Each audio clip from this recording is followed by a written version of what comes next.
buenas tardes. Los saluda el licenciado René Castelán, director de la revista Lex Informa. Y hoy me acompaña mi gran amigazo, el doctor Eliseo Muñoz Mena. ¿Cómo estás, doctor? Muy buena tarde. Muy buena tarde, estimado doctor René Castelán. Siempre muy agradecido y complacido de estar en tu programa y con tu auditorio, tu fiel auditorio que siempre nos acompaña. Un saludo a todas y a todos. Doctor, yo soy más agradecido que hayas aceptado esta invitación. E inclusive, tengo una duda, doctor. Me gustaría que platicáramos un poquito de tu libro, que fue ese libro lo que tú a bien me regalaste, inclusive, doctor. Fue traducido en varias lenguas. Coméntanos un poquito de ese libro, doctor. Bien, estimado René, en efecto, en 2016 se publicó la primera edición, en 2018 la segunda edición de un libro que se llama Principios Rectores de los Derechos Humanos y sus Garantías, artículo primero de la Constitución Política Mexicana, que consagra todo el nuevo paradigma en materia de derechos humanos. Bien, este libro, derivado de una gestión realizada con el Centro Estatal de Lenguas y Cultura y Literatura Indígena en Chiapas, el CELALI, cuyo titular es el doctor Sebastián Patistán Méndez, a quien le mando un afectuoso saludo, tuvo a bien generar las condiciones para que se hiciera la traducción de este libro a las lenguas celtal y a las lenguas tzotzil. Cabe mencionar que de acuerdo al último censo del INEGI, estas dos lenguas que acabo de mencionar, chiapanecas, celtal y tzotzil, son la tercera y cuarta lengua indígena más hablada en México. Recientemente se hizo el evento de la presentación, sobre todo porque la traducción de un libro en materia jurídica es muchísimo más complejo que la traducción de libros a lenguas indígenas, digamos, de la literatura, de la poesía, de la prosa, del verso. Me parece que, de hecho, los traductores e intérpretes, porque prácticamente implica una labor de traducción y una labor de interpretación. Es más, el propio concepto de derechos humanos, al menos en la cosmovisión celtal y tzotzil, no tiene una traducción, es decir, no existe el concepto de derechos humanos en las lenguas celtal y tzotzil. De tal manera que una de las traducciones que ellos encontraron ad hoc para la traducción fue derechos para todas y para todos. Es decir, así se tradujo. Es más, me atrevería a decir que es de las primeras veces que este concepto de derechos humanos tal cual se traduce al menos a esas dos lenguas. Pues doctor, permíteme felicitarte a ti y a todo el equipo que estuvo contigo. Yo de verdad estoy muy contento. Estuve ahí medio checando, porque más bien ese libro tú me lo regalaste, doctor, de mano. Yo te agradezco mucho y espero que próximamente lo platiquemos con las personas que participaron e hicieron la interpretación de ese libro, si tú me lo permites, doctor. Por supuesto, me parece que podríamos hacer el compromiso para que se hiciera la presentación del libro en las dos lenguas, habladas netamente, genuinamente, tanto en la lengua celtal como en la lengua tzotzil. Me parece que sería pues un evento maravilloso, ¿no? Con la finalidad, sobre todo, de reivindicar las lenguas indígenas en México. Me parece que esta discriminación estructural que existe en contra de los hablantes de las lenguas indígenas, pues muchas veces lleva a que la lengua indígena ya no se hable, ya no se difunda. Es más, existen muchas personas indígenas que ya no hablan una lengua indígena. Entonces me parece que, estimado René, si nos aperturas este espacio sería fabuloso, porque me parece que abonaríamos, ¿no? Abonaríamos a este México pluricultural que nuestro propio artículo segundo constitucional así lo determina. Pues el compromiso ya está hecho, doctor. Ya está hecho. Yo espero pronto lo hagamos. Vamos a estar en contacto y hagámoslo, doctor. Pues vamos a empezar un tema muy importante, doctor, que tú bien lo manejas perfectamente bien. Voy a decir un poquito tu semblanza, doctor, es muy larga. A mí, Si tú no quiere, ahí muere. Doctor, no lo necesitas, pero bueno, el doctor es docente, investigador y director del área de la CNDH, y además es doctor en investigación de juicios orales, maestría en Derecho Constitucional y Amparo, maestro en Derecho Procesal Penal y licenciado en Derecho, título honorario doctor honoris causa en Derechos Humanos por el Instituto Interamericano de Investigación y Docencia de Derechos Humanos. Y la experiencia, doctor, actualmente es director de Asuntos de Indígenas en la reclusión, cuarta visitaduría de la CNDH 2020-2021, director de promoción y difusión de los derechos humanos de pueblos y comunidades indígenas, cuarta visitaduría general de la CNDH 2020, secretario general del Comité de Consulta y Participación Ciudadana de San Cristóbal de las Casas.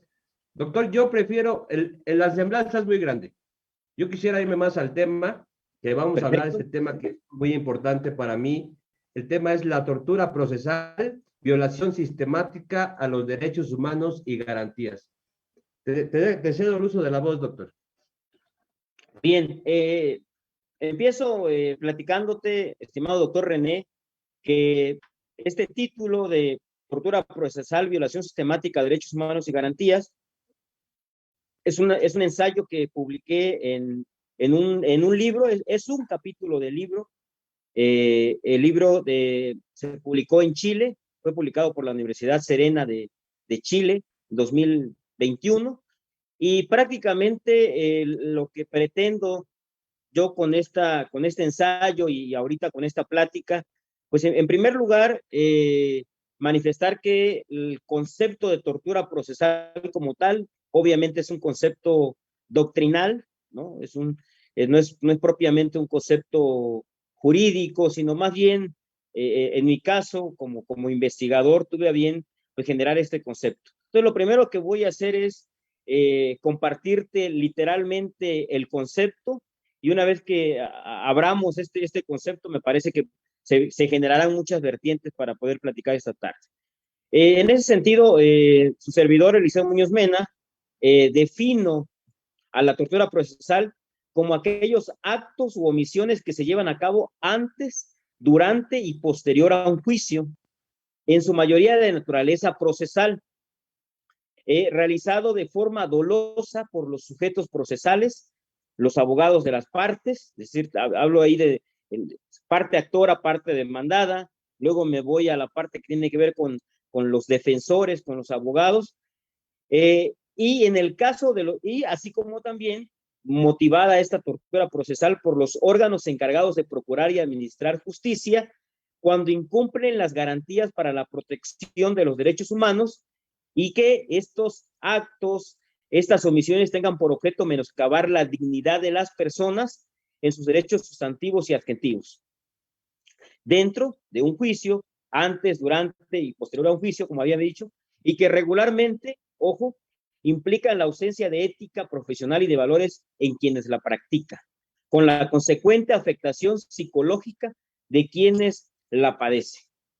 Es un concepto, como te decía, doctrinal, y también me permito comentarte que surge de la práctica profesional. Durante mi vida profesional he tenido la oportunidad de ser casi 20 años servidor público municipal, he sido docente, pero también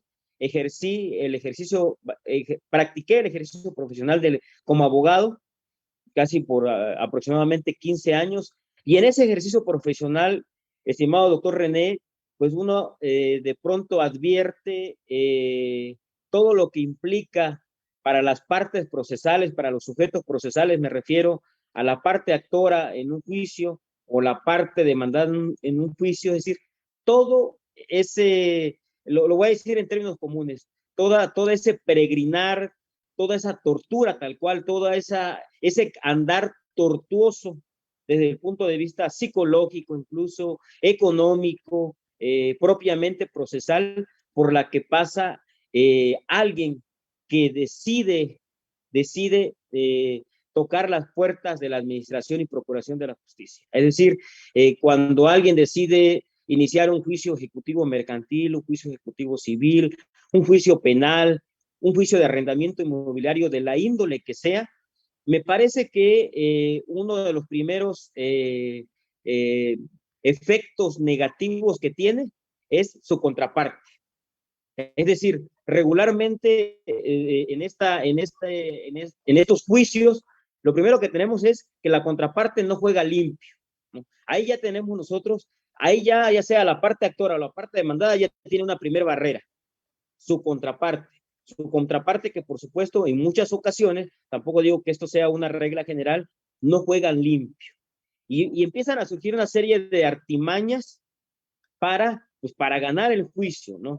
Que incluso, como lo he dicho, pues precisamente es aquí donde empieza el primer momento, diría yo, de este detrimento psicológico, de este peregrinar tortuoso de las partes en un juicio. Pero vea, estimado, que si luego le agregamos también el papel que poco ético, poco profesional, poco aceptable en la que se ven inmiscuidos pues los abogados de las partes, ¿no? Quien prácticamente, podríamos decir, en una especie de contubernio, ¿no? Ya sea el abogado de la parte actora o el abogado de la parte demandada, se empiezan a generar artimañas, a falsificar documentos, a falsificar hechos, a buscar testigos falsos, todo ello con mira a, digamos, a destruir procesalmente a la parte. Pero ojo, esa destrucción procesal, pues prácticamente implica también, pues una afectación bastante considerable hacia la contraparte. Voy a ir así escalando poco a poco, ya luego podemos abonar más, pero vean, yo no me quedaría solo con las propias partes, y me parece que ejemplos tenemos muchísimos, sobre todo los asuntos familiares, por ejemplo. Me parece que uno de los temas en los que ya sea la parte actora, o sea, la madre, el padre, los propios hijos, se ven involucrados en este mundo tan perverso, tan maléfico, ¿no? Que hay una realidad alterna al juicio, es decir, hay un recorrer en el proceso, pero alternamente hay manos que mecen la cuna, ¿no? Hay factores que generan prácticamente pues esta tortura de la que yo hablo. Pero vean que aunado a mi propia contraparte, aunado a ese papel poco ético, poco profesional, poco moral, poco apegado al derecho de las y los abogados, que muchas veces cometemos esa conducta, pues me parece que yo le tendría que sumar aquí también un elemento adicional. Y un elemento adicional que hace que este entarimado del cual yo estoy hablando finalmente se perfeccione. ¿Y a qué me refiero? Pues me refiero prácticamente ahí a los operadores del sistema de justicia, a esos operadores de la procuración de justicia y de la administración de la justicia. Y me parece que el tema penal ahí se lleva el Oscar en esos temas, ¿no? Ministerios públicos, policías ministeriales, peritos, ya si nos vamos a otros temas como los civiles, los familiares, pues tendríamos que ahí, desafortunadamente, y lo digo con mucho respeto, no es una regla general, pero cuando se constituyen esas excepciones, pues ya sabemos que es totalmente desastroso. Y entonces, en ese sentido, pues sí, cuestionar aquí ese papel de los operadores y administradores de justicia que abonan o coadyuvan más bien a que esa parte actora, esa madre que está pidiendo alimentos, a esa madre que quiere la guardia y custodia, a esa señora que se quiere divorciar o a esa persona que quiere que le regrese en su casa en un juicio de arrendamiento inmobiliario, por ejemplo, pues la vida se le haga, lo voy a decir de manera literal, ni tan siquiera es jurídico de lo que estoy hablando posiblemente, se le haga la vida imposible, porque prácticamente la persona se ve inmiscuida en esta temática, pero me parece que insisto, de manera tortuosa. Pero me vuelvo a ir a la parte. Entonces veamos cómo aquí los operadores de la Procuración y Administración de Justicia abonan. Y yo, finalmente, estimado, si quieres, usted que le gusta luego cuestionar, yo agregaría dos ejes alrededor de todo esto. Si nos vamos al tema de los abogados, ¿no? Me parece que si hablo yo de la parte actora y la parte demandada, tal vez esas pasiones humanas no las puede dominar el derecho, ¿no? Pero lo que sí podría dominar y regular el derecho y la ética judicial, la ética jurídica, son dos factores de los cuales yo acabo de hablar. ¿A quiénes me refiero? A las y los abogados. Y en ese sentido, yo me iría al tema que tiene que ver con la colegiación obligatoria. Todos sabemos, en algún momento, me parece, yo pertenezco a una barra de abogados, alguien pertenece a un colegio de abogados, barra mexicanas de abogados, es decir, barras, colegios, gremios de abogados, asociaciones de abogados, me parece que sobran. Lo que quiero apuntalar es que estos gremios de abogados, estas barras, deberían de jugar un papel mayor, un papel, digamos, con mayor importancia en torno a las conductas éticas y profesionales de las y los abogados. Es decir, que las barras y colegios de abogados pues dejen de ser lo que son actualmente ahorita, y vuelvo a insistir, con mucho respeto. Gremios para socializar, para tomar el café, para pues, hacerse notar públicamente, para luego tener acceso a un cargo público. Muchas veces las barras para eso sirven, para trampolines políticos. Pero ojo, me parece que se descuida la parte fundamental: velar y vigilar que las y los agremiados en el ejercicio profesional de la abogacía pues, se conduzcan apegados a estándares éticos y sobre todo apegado a derecho. Eso por una parte, estimado René. Y por la otra, me parece que el otro eje que yo pondría aquí sobre la mesa, ya para aperturar aquí el debate con mi amigo el doctor René Castellán, pues es el tema de la judicatura. Todos sabemos que existen códigos de ética, códigos de conducta, manual de buenas prácticas, existe un consejo de la judicatura a nivel federal, consejo de la judicatura a nivel local, y códigos, reglamentos, ordenamientos van y vienen y sobran. Pero ¿qué pasa en la práctica? Me parece que no cumple tampoco con su función. Recordemos incluso que cuando una parte procesal, ya sea parte actora o parte demandada, de pronto advierte que el abogado de la contraparte está haciendo ahí, miren, yo aquí hago un paréntesis. Siempre he dicho que lo que nosotros los abogados conocemos como chicanadas, ¿no? Que es, no sé, tal vez retardar el asunto, que ya perdí pero promuevo apelación, y sigo perdiendo pero promuevo amparo directo, y sigo perdiendo pero promuevo la revisión. Me parece que todavía eso se ajusta todavía a las reglas procesales, porque finalmente nuestro sistema jurídico permite promover los medios de impugnación, aun cuando aparentemente hayamos perdido el caso. Pero me parece que más allá de las chicanadas, yo les diría, las marranadas son los que muchas veces no es aceptable. Es decir, no es aceptable pues, fabricar contratos, falsificar firmas. ¿Y a qué me refiero con esto? ¿O a qué quiero llegar? A que precisamente cuando una parte en el juicio advierte que el abogado, su contraparte y el aparato jurisdiccional o el aparato de procuración de justicia está jugando chueco, ¿no? Vemos y de repente dialogamos y decimos, a ver, vamos a interponer una queja, vamos a interponer un recurso, vamos a interponer. Ajá. El problema es que luego el resultado final es el mismo. El resultado es un no pasó nada. Entonces resulta que el servidor público de Procuración y Administración de Justicia, por más que ahí uno de los abogados diga, sí, en efecto, se acredita que el documento es falso, desafortunadamente y tristemente, muchas veces no pasa nada, ¿no?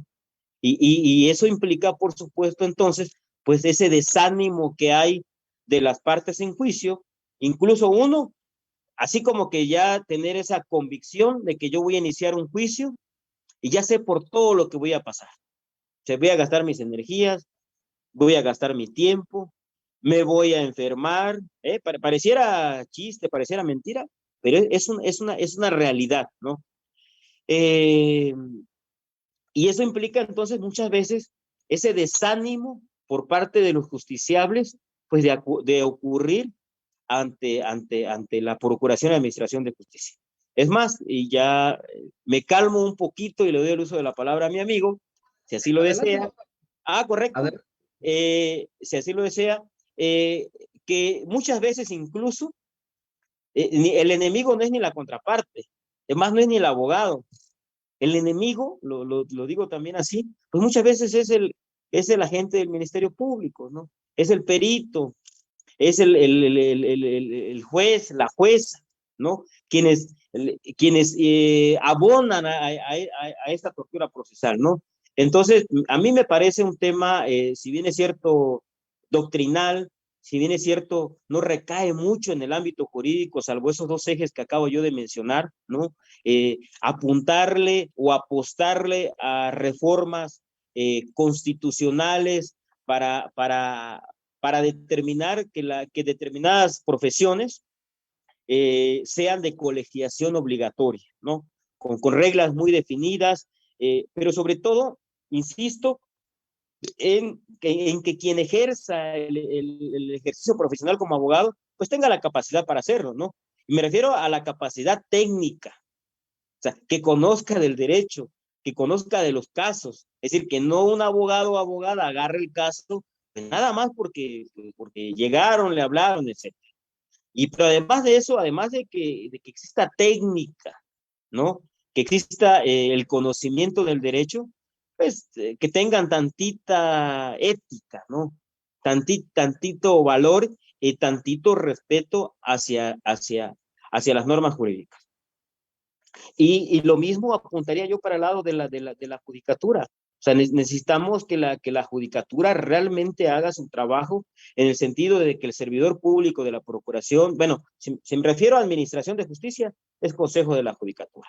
Y si me refiero a procuración de justicia, pues son las secretarías de la función pública, los órganos internos de control, etcétera, los OIC.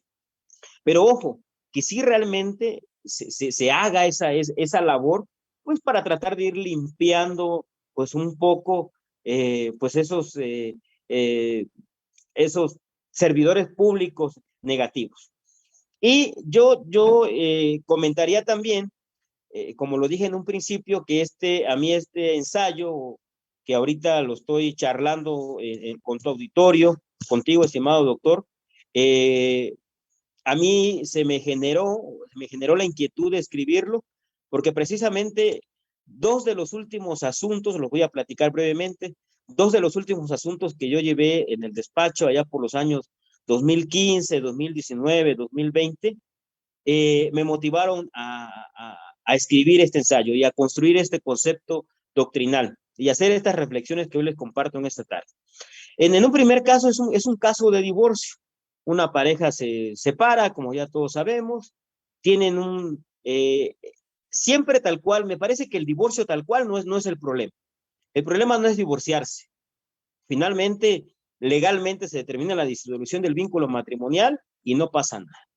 Pero ¿qué sucede cuando hay un terrenito? Lo voy a decir así en términos, no me voy a ir a los grandes litigios, ¿no? Porque grandes o pequeños, finalmente el efecto en las partes procesales para efecto de lo que yo quiero tramitar es el mismo. Ojo, no importa que sea un asunto chiquitito, ¿eh? No importa que sea una pensión de 1,000 pesos mensuales, no importa que sea una pensión alimenticia de 50,000 pesos mensuales, ¿eh? Tanta necesidad tiene alguien con una posición económica alta como tanta necesidad tiene también aquella persona, aquella mujer que reclama una pensión de 1,000, 1,500, 2,000 pesos, ¿eh? Porque puede sonar a risa, pero por ahí están los estándares de las pensiones alimenticias. En ese sentido, en el caso que yo planteo, se decreta finalmente el divorcio y queda un departamento. Imaginemos un departamento cuyo costo son 100 pesos, ¿no? Para no, 100 pesos es el costo, de tal manera que a la hora de hacer la liquidación de la sociedad conyugal, pues es que se ponga a la venta en su defecto o que una de las partes de la parte proporcional del 50% y que se quede con el bien inmueble. En el caso concreto que yo les quiero platicar, fue un asunto que tardó aproximadamente 3 o 4 años, y lo primero con lo que yo me encuentro es que mi contraparte prácticamente simula que su cliente sufre una enfermedad y que con motivo de esa enfermedad gastó, imaginemos en el supuesto imaginario, esos 500 pesos que costaba la mitad del bien inmueble fueron los que gastó, ¿no? Y ahí se empieza a generar esta mecánica de la que yo les hablo, ¿no? De lo primero que advierte mi cliente es decir, ah, caray, ¿no? Se están inventando por ahí un documento, una enfermedad, con la finalidad de justificar que ese dinero que corresponde a la mitad del bien inmueble, prácticamente se gastó y que por lo tanto entonces mi contraparte se tiene que quedar con la totalidad del bien inmueble.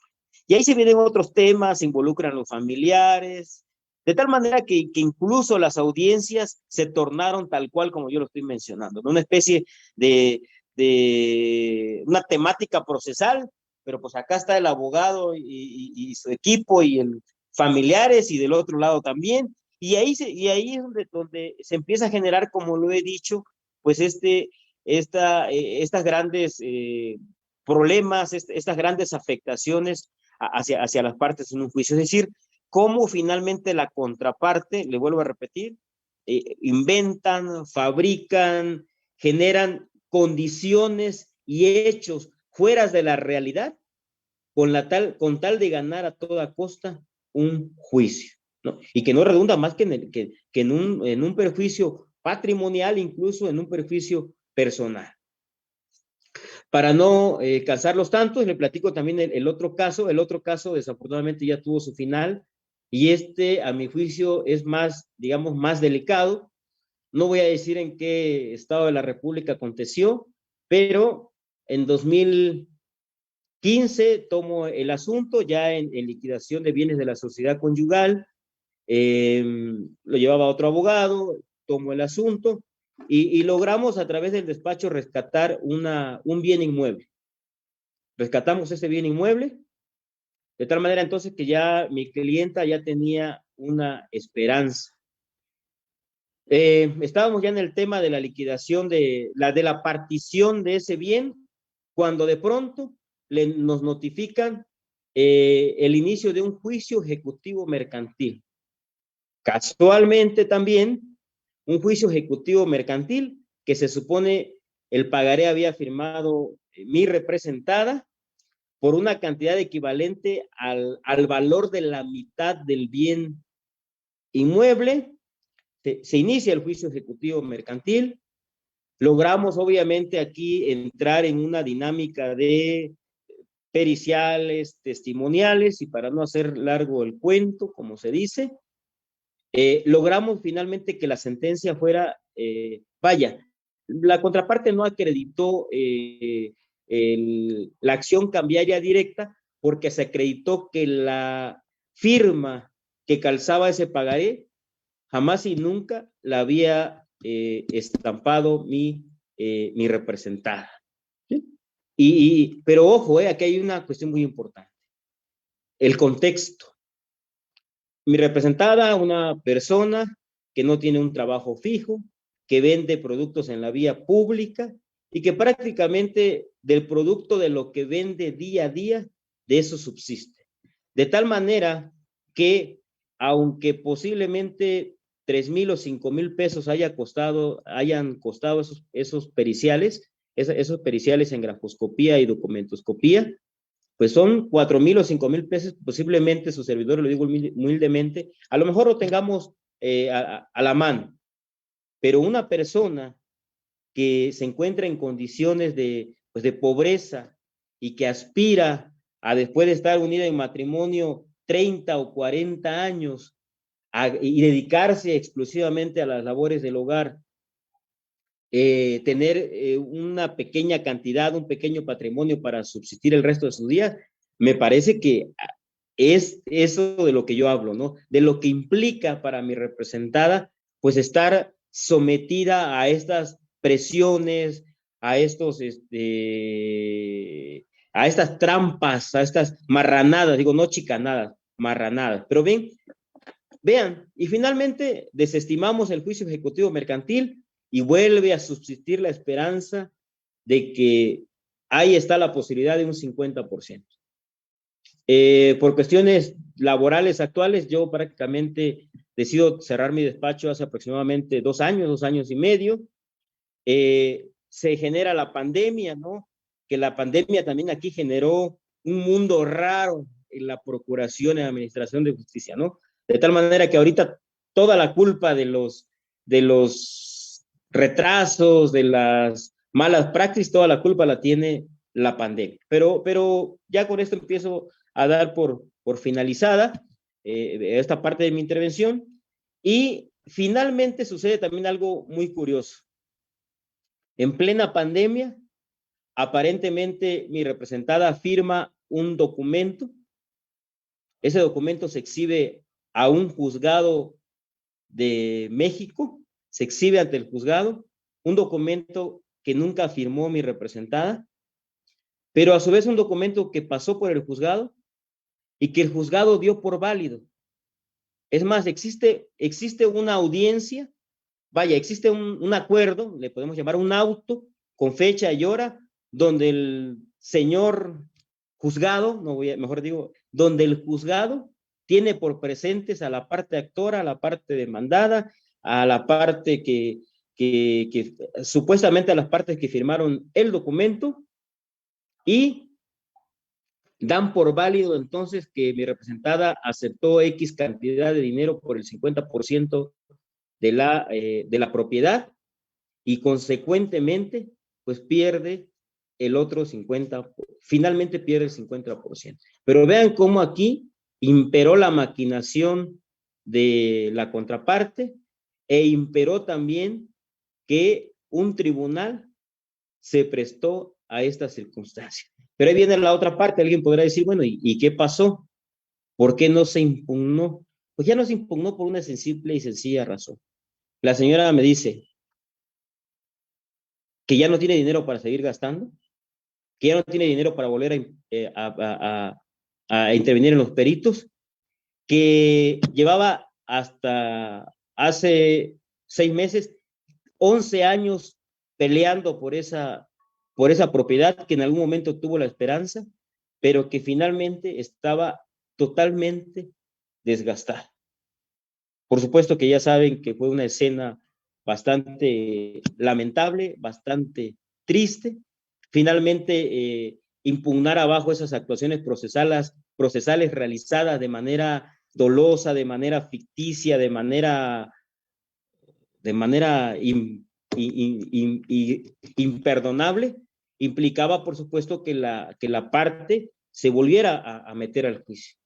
Pero no, finalmente ya estaba cansada, ¿no? Y prefirió perder lo poquito que pudo haber obtenido, pues a cambio de vivir el resto de sus días. Ya es una persona de edad avanzada, digamos de manera tranquila, y ya pues convencida de que en nuestro país pues no existe la justicia, ¿no?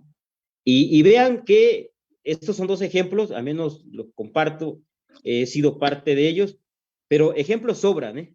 Sobran. Y a propósito, no sé si tu canal lo permita, pero tenemos ejemplos claros, estimado doctor René. Ya en algún momento se exhibió el documental de Presunto Culpable, ¿no? Que evidenció parte de lo que yo estoy comentando. Y vean que ahorita recientemente se lanzó un nuevo documental que es el de Duda Razonable. Me parece que en esta nueva, en este nuevo documental, yo apuntaría a 2 cosas. Uno, que se supone que estos hechos ya se generaron bajo el paradigma del nuevo sistema penal acusatorio. Un sistema penal acusatorio que se lanzó en México en el año 2008 y que cerró por disposición constitucional su materialización en 2016, y que prometía ser la panacea en la procuración y administración de justicia en la materia penal. Garantista, tuteladora de derechos humanos, tuteladora de garantías, A, B, C y D. Y vean cómo finalmente se demostró que no fue así. Es más, advertimos nosotros en este documental, incluso hasta actos de discriminación. Si alguien ya tuvo oportunidad de ver la película, hay una parte donde se suspende la audiencia se suspende una audiencia de juicio, notifica una audiencia de vinculación a proceso, o sea, que eso es, valga procesalmente casi imposible, pero materialmente sí, bajo el esquema de cómo operó el sistema de justicia en Tabasco, ¿no? Van las partes a buscar a un testigo presencial, llega al juzgado con su atuendo, le llamamos así, con su uniforme del trabajo que tenía, muy respetuoso y muy digno, y fue prácticamente la señora fue obligada a cambiarse la ropa. Imaginemos imaginen entonces ese nivel de discriminación y de apatía por parte de estos personajes de la Administración de Justicia en Tabasco. Eso, entonces, esa parte yo la pongo sobre la mesa, ¿no? Es decir, que este contexto de estos eventos que recientemente pues implican una exhibición del sistema penal acusatorio, pues prácticamente entonces nos demuestra pues que tampoco el nuevo sistema penal acusatorio está cumpliendo con sus expectativas. Entonces ahí es la gran pregunta, ¿no? ¿Qué está pasando? ¿Qué falta? Yo apuntaría brevemente a irme al tema de los valores, al tema de los principios, ¿no? Al tema de la empatía, de la sensibilización, al tema, como siempre lo he dicho, de que si yo soy Ministerio Público, pues me tengo que poner del lado de la víctima, ¿no? Pero desafortunadamente esa falta de empatía, esa falta de humanismo, esa falta de valores y principios, muchas veces, pues acarrean esta serie de circunstancias, ¿no? Pues yo hasta ahí dejaría, si gustas en este primer momento, mi intervención y te daría el uso de la palabra, estimado, para que apuntales.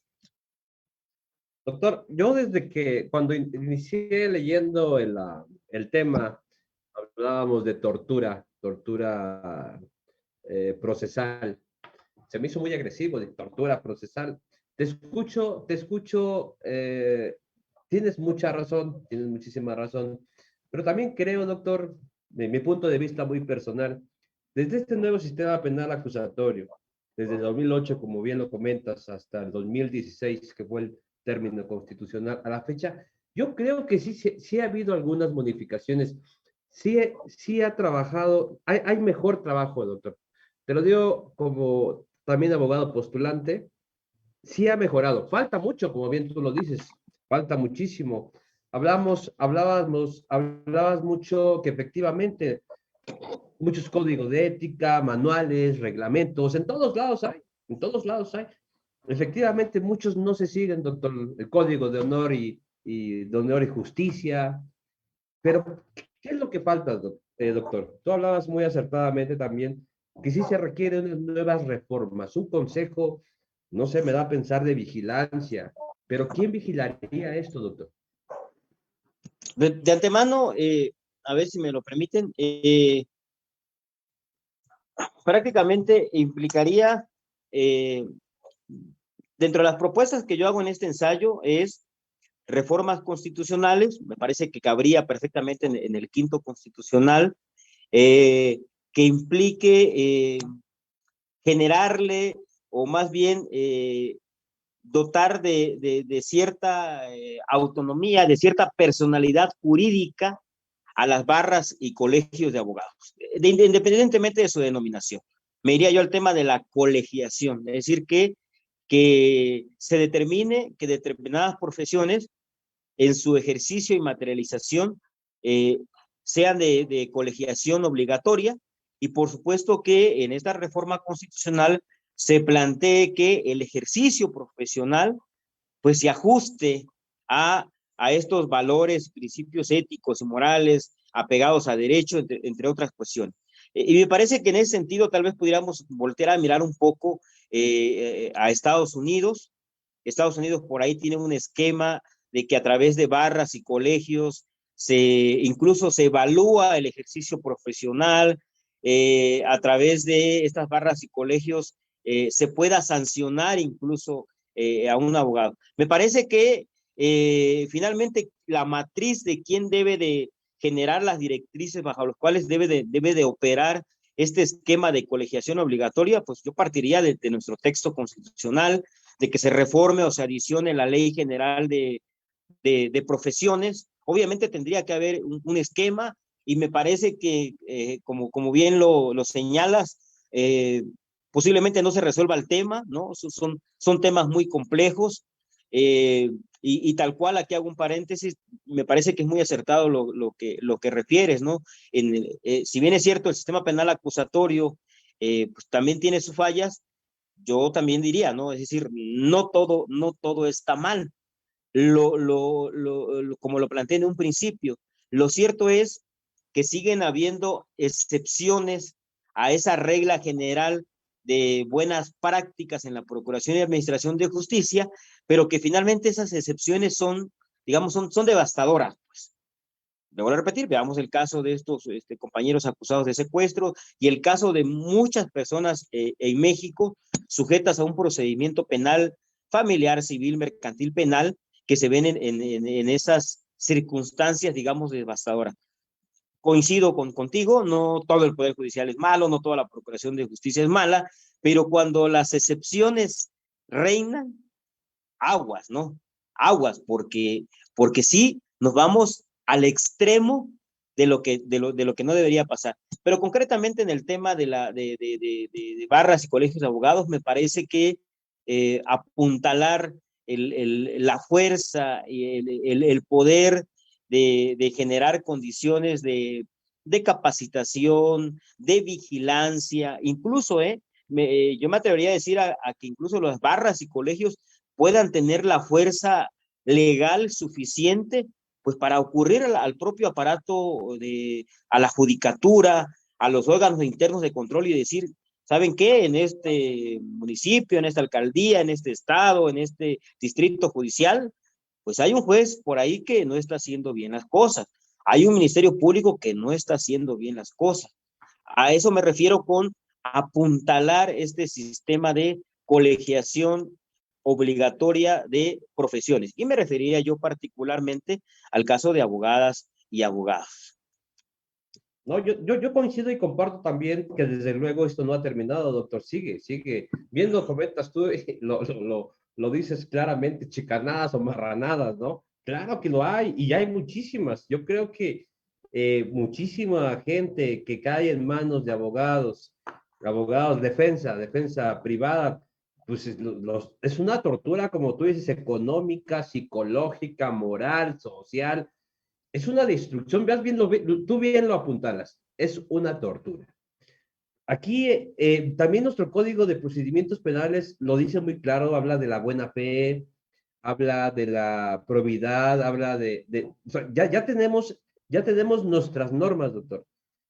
Hablamos algo muy importante que también me llamó la atención, que tú bien comentas, los valores. Pero los valores vienen de la casa, doctor. Aquí necesitamos reestructurar, bien lo comentas tú, hablar de la barra de abogados, que haya una vigilancia, estoy de acuerdo contigo, pero también ese valor, esos valores que tenemos que tener como ser humano, esa empatía, bien tú también lo comentas, doctor. Pero hay que atacar desde raíz. Yo creo que hemos avanzado. Falta todavía, sí, pero la raíz, yo creo que esto va a también modificar mucho en las próximas generaciones. ¿Tú cómo ves las nuevas generaciones en este nuevo sistema penal acusatorio, doctor? Honestamente, sí veo una nueva generación de abogadas y abogados jóvenes bastante animados, debo decirle, no solo en la universidad a la cual yo estoy adscrito. He tenido la oportunidad de convivir con alumnos, estudiantes de toda la República Mexicana, en licenciatura, en maestría y en doctorado. Y me parece que, es más, siempre lo digo de broma, de broma o verdad, no sé, pero siempre que doy una charla digo, de aquí para adelante, incluyéndome, como que ya estamos echaditos a perder, ¿no? Siempre he tenido la fe y la convicción de que estas nuevas generaciones que están creciendo bajo esta nueva cultura en materia de derechos humanos, bajo el esquema de mecanismos alternativos de solución de controversias y una serie de reformas que se están generando en nuestro sistema jurídico mexicano, y que incluso han despertado el interés de las juventudes. yo sí apuntaría a que tal vez después que esta generación a la cual yo pertenezco, digamos, le vayamos cediendo, lo digo de manera muy respetuosa, le vayamos cediendo espacios a esas nuevas generaciones, debo de decirlo y lo digo muy convencido, soy docente y he tenido la oportunidad de convivir con infinidad de estudiantes, hombres y mujeres, sí me parece que sí hay esa tendencia a reflexionar de mejor manera sobre la administración y procuración de justicia. Y aquí me parece que usted dijo algo muy importante y que tiene que ver con el tema. Me parece que si bien es cierto, se cambió el esquema de sistema de justicia penal, por ejemplo, tradicional o mixto, como se llamaba antes, a un sistema de justicia penal acusatorio y vea que se vienen ya el nuevo esquema en materia laboral, se avecina un código penal único, un código nacional de procedimientos civiles, sí hay modificación. Me parece que tal vez aquí el tope esté en que sí es cierto, se cambiaron las reglas del juego, se cambió el procedimiento, se cambió la norma, pero me parece que los operadores siguen siendo los mismos. De tal manera entonces, y vuelvo a repetir para que no suene tan grotesco, no es regla general, pero sí muchos de las y los servidores públicos que estaban, por ejemplo, y en el penal incide mucho el tema del cual yo estoy comentando, bueno, en penal, mercantil, civil, que es como que la parte más dura, me parece, del nuestro sistema de justicia, es la parte que más duele porque está en riesgo la integridad física, la integridad corporal, la propia libertad personal. Me parece que, insisto, sí hubo muchas expectativas con el nuevo sistema de justicia penal, pero ahí es donde yo veo aquí el problema. Si los operadores de justicia siguen siendo los mismos, me parece que aunque cambiemos las reglas, pues muy difícilmente va a cambiar la esencia de cómo se lleva a la práctica esas nuevas reglas, si posiblemente se sigan practicando los mismos vicios. Es decir, solo se cambió el escenario, pues. Si los personajes siguen siendo los mismos, aun cuando cambie el escenario, ¿no? Aun cuando ya tengamos cámaras, aun cuando tengamos pues un salón más limpio, donde haya un auditorio, etcétera, etcétera, me parece que por ahí también puede estar el tema. Y eso se relaciona con lo que usted decía, las juventudes. Entonces me parece que esta nueva generación de abogados y abogadas que se están formando con una nueva cultura muy, muy amplia ya, me parece que muy amplia. Yo tengo que reconocer que tanto profesionalmente como doctrinalmente, pues yo fui, digamos, educado a la antigüita. Ya yo le he echado de mi cosecha y he hecho mis saberes, pero tal vez quienes estamos bajo ese esquema incluso de que el que más litiga es el que más gana, o entre más dure el juicio, pues mejor, sí, mejor para el abogado. Pero pues qué friega para la señora que 4, 5, 10, 15, 20 años, o para el hombre o mujer, ¿no? Y en ese sentido, muy puntual lo que tú refieres, posiblemente todos estos nuevos esquemas de procuración y administración de justicia, justicia alternativa, restaurativa, mecanismos alternativos de solución de controversias, salidas alternas al procedimiento penal, un nuevo procedimiento familiar civil único, me parece que podría abonar, ¿no?, a una nueva cultura en materia de procuración y administración de justicia, en la que tal vez casos como los que yo planteo, pues cada vez espero sean menos. Hay un comentario de una jueza, doctor. La jueza Norma Martínez dice, magnífica ponencia. Mi reconocimiento para el doctor Eliseo Muñoz. En lo personal considero se ha modificado la visión del juzgador bajo los códigos de ética y constantes evaluaciones. Habrá que apuntalar aún más, pero también es cierto que ministerios públicos y postulantes deben de ser evaluados en su ejercicio. ¿Estamos de acuerdo? Pero Gracias por el comentario. lo que bien hablábamos, doctor, pues sí hablabas de la colegiación, pero sí necesitamos, este, ¿quién va a hacer esa evaluación, doctor? Si hablabas bien de la barra de abogados, de muchas cosas, no lo hemos hecho, necesitamos ya ya también avanzar en los postulantes, nosotros los postulantes, avanzar y que haya una vigilancia que sea muy acertada. Yo sí creo que nuestro nuevo Código Nacional, ya viejo, ya no tan nuevo, no está tan mal. Hay algunas por ahí, lagunitas que yo creo que en mi punto personal, doctor, pero creo que sí está muy acertado. No sé si tú lo ves de esa misma forma, doctor, o qué puedes opinar de nuestro código. Del Código Nacional de Procedimientos Penales. Yes. Ok. Me parece que es un código extraordinario, como muchas legislaciones que tenemos en el país. Y si me voy al tema de ventajas, incluso ventajas procesales, ventajas en la Procuración y Administración de Justicia, me parece que esa tendencia a tener una legislación única que unifique procesos, que unifique procedimientos y que incluso tenga la tendencia a modificar, a unificar criterios, me parece bastante plausible, porque finalmente redunda en un beneficio para todos los abogados, ¿no? Porque finalmente yo seré chiapaneco, pero pues me puedo ir a litigar al norte, me puedo litigar más al sur, más al centro, y eso implica también que esa facilidad o esa unificación de criterios, pues posiblemente, de procedimientos, posiblemente enriquezca mi papel como postulante, que finalmente redunda en ese representado que yo estoy llevando a juicio. A mí me parece magnífica esa tendencia que existe ya en la actualidad a unificar instrumentos y procedimientos jurídicos como la Ley Nacional de Ejecución Penal, como el Código Nacional de Procedimientos Penales, como la Ley Nacional del Sistema Penal de Justicia para Adolescentes. A mí me parece muy plausible y muy loable.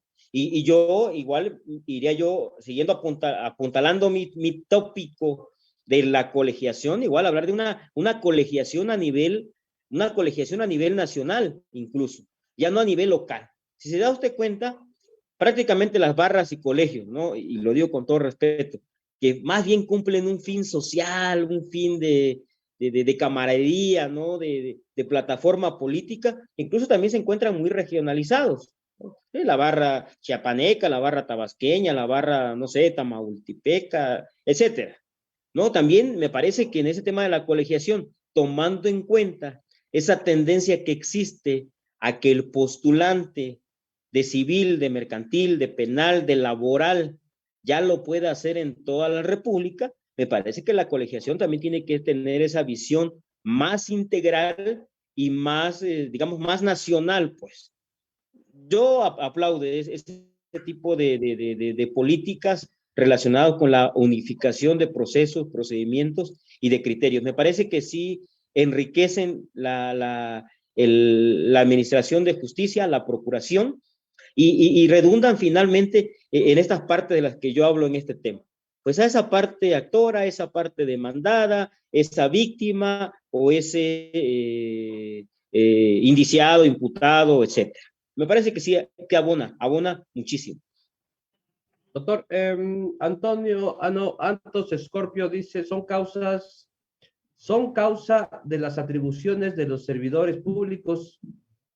No lo entiendo, doctor. Es un delito especial, me comenta aquí Antos Escorpio.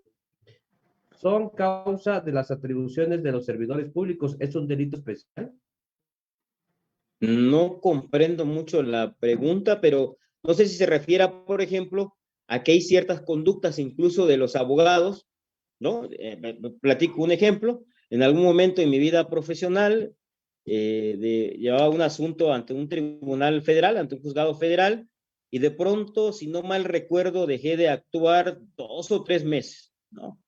Y ahí viene el acuerdo, ¿no? A ver, señor abogado Eliseo Muñoz, este juzgado federal acaba de advertir que usted está dejando de incumplir sus obligaciones como abogado, por lo tanto le concedo un plazo de X, ya no me acuerdo ahorita, e incluso tiene su fundamento, si no mal recuerdo, no lo voy a afirmar, en Código Penal Federal. ¿no? Delitos cometidos por abogados, etcétera. Es decir, sí hay también bosquejos de una sanción hacia abogados por las malas praxis. Pero yo sigo insistiendo, la bronca, o sea, es que ahí está en la ley, pero la materialización de muchas de las cosas que están en la ley, pues me parece que es uno de los grandes retos que tiene México, que se tiene en la cultura mexicana. Es decir, me parece que, es más, recordemos, la propia Constitución de 1917 es una constitución de vanguardia, ¿no? A nivel mundial. Fue una constitución de naturaleza, de carácter social, referente a nivel mundial. Se aplica lo que dice nuestra Constitución y en ese sentido tenemos, usted lo decía, códigos de éticas. Entonces, aquí me parece que hay que trabajar profundamente, usted ya lo decía, en nuestra formación personal, ¿no? Que incida en el ámbito profesional. Y el tema de los valores me parece que ahí es bastante, es fundamental. Pues aquí tengo, doctor, dice Richard Sánchez, dice un comentario, mientras no existan consecuencias por realizar esas malas prácticas, se continuarán realizando esas marranadas. Una consecuencia para el servidor público debería ser suspenderlo de su cargo y para el abogado postulante que pierda su cédula profesional. Ya se nos quedó lo de marranadas, doctor.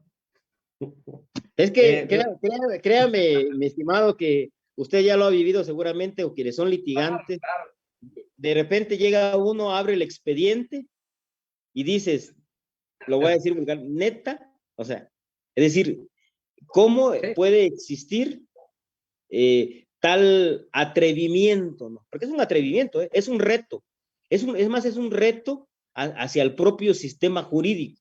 ¿Por qué es un reto? Porque son sabedores de que están cometiendo, o sea, abogados que nos formamos, abogados y abogadas, que nos formamos para tutelar derechos, para defender, para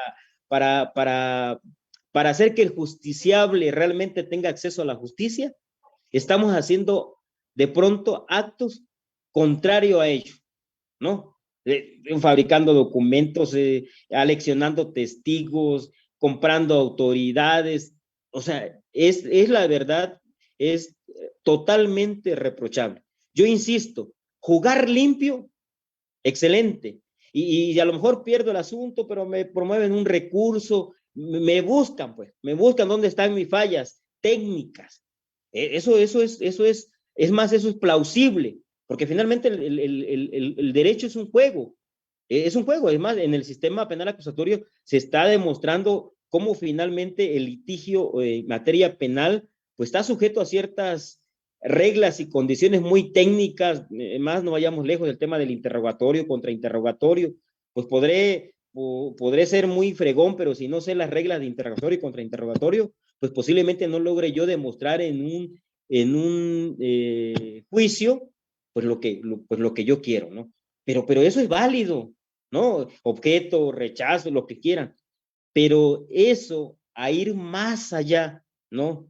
A crear condiciones alternas que perjudiquen a la contraparte y que insisto, porque sí es un reto, o sea, es un acto total y vil y descarado, ¿no? ¿Por qué? ¿Por qué digo esto? Porque finalmente saben que no les va a pasar nada, ¿no? O sea, sé que estoy cometiendo un delito porque yo, abogado, le dije a mi cliente, a ver, vamos aquí a falsificar este pagaré, vamos a falsificar este contrato, ese testigo no vio nada, pero le demos su lana y que vaya. O sea, sé que estoy cometiendo un ilícito, sé que estoy actuando incluso en contra de cuando protesté, desempeñar conforme a la Constitución y ya dije que hasta la sociedad me lo demande y ¿qué me va a demandar? No, nadie me demanda nada. ¿Por qué? Porque finalmente a la hora que a ese servidor público o a ese abogado se le denuncia, desafortunadamente no pasa nada. Es más, ya ni lo quise decir, pero en el caso concreto que yo menciono, el titular de ese juzgado, hombre o mujer, pues obviamente es familiar de un alto funcionario en un lugar de México. Y eso implica que aun cuando yo es más, va a ser más el coraje, más la tortura procesal va a ser extensiva hacia el abogado también, y no va a pasar nada, caray. O sea, eso es lo que molesta realmente. Pero bueno, ya me calmo mejor. Lawyer dice, felicitaciones al ponente y al organizador. El tema de tortura nos hace reflexionar en cada una de las funciones que desempeñamos, doctor. ¿Tienes otro comentario? Leonardo René dice, felicitaciones, doctor Eliseo. Felipe López dice, excelente explicación. Saludos, doctor Eliseo. Daniel Jiménez, muy buen ponente, excelente tema y dominio del mismo. Antos Scorpio dice, hola, buenas tardes, saludos desde San Juan del Río, Cancún, Quintana Roo. Doctor, pues tienes todas esas, y yo creo que se nos va a quedar mucho las marranadas, doctor, que yo te voy a seguir invitando, doctor, porque vamos a seguir hablando de este tema. Y a mí me interesa mucho, tú eres muy profesional en la materia, doctor. Aparte me gustaría hablar de los derechos humanos, ahora que, como bien ya lo platicábamos, que ya en nuestro nuevo sistema, ya que ya no es tan nuevo, doctor, pero hablar exactamente qué estamos haciendo. Los derechos humanos están trabajando, bueno, para mí están trabajando muy bien, se han metido muchísimo, doctor, sí, seguimos avanzando. Yo sí creo que va a haber más adelante, no ahorita todavía, desde luego, pero sí hemos modificado y hemos avanzado, doctor.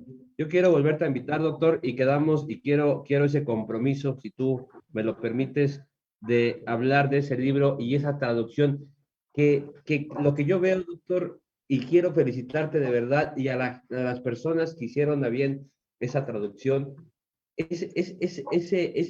esa traducción para que todas las personas lleguen esas leyes o entiendan qué es su derecho humano, doctor. Sí, comento. Prácticamente la propuesta del director del CELALI en Chiapas de antemano es que este libro, una vez que ya se materialice su publicación, es decir, ya tenemos nosotros la traducción en versión electrónica, no se ha maquetado como se le dice, vamos a trabajar, te decía yo, ¿no? Que andamos buscando Patrocinador. patrocinadores, Padre, vamos a tocar padre. algunas puertas para que se, para que se publique ya en versión papel, pero me parece que uno de los ejercicios que muy atinadamente tiene en mente el director del Centro Estatal de Lenguas Indígenas y Literatura en Chiapas, en Chiapas, pues es colocar ese material en todas las bibliotecas públicas del estado de Chiapas y particularmente en aquellas bibliotecas donde existe población indígena.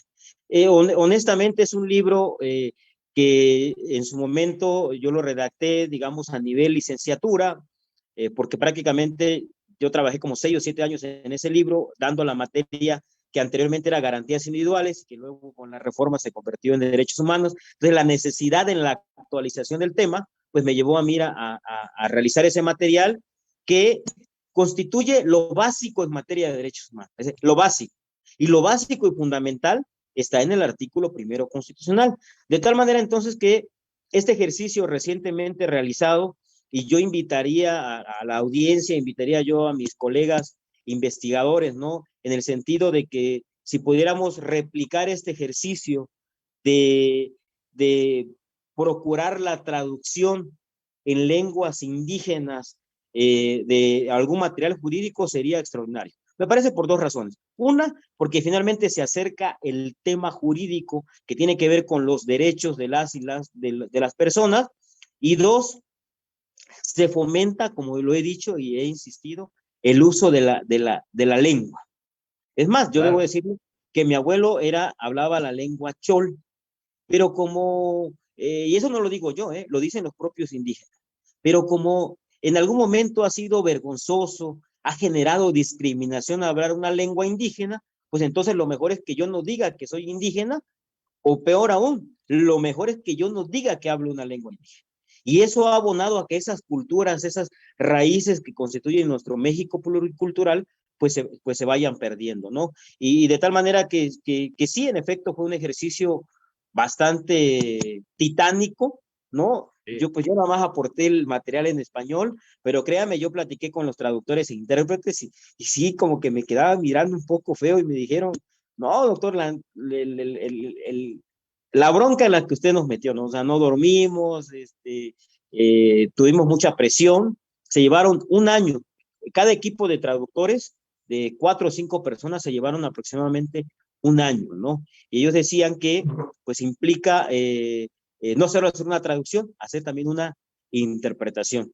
Pero pues queda el compromiso. Yo voy a hablar con los traductores y ojalá podamos generar en este espacio una presentación de un libro en materia de derechos humanos, particularmente en lengua celtal y en lengua tzotzil.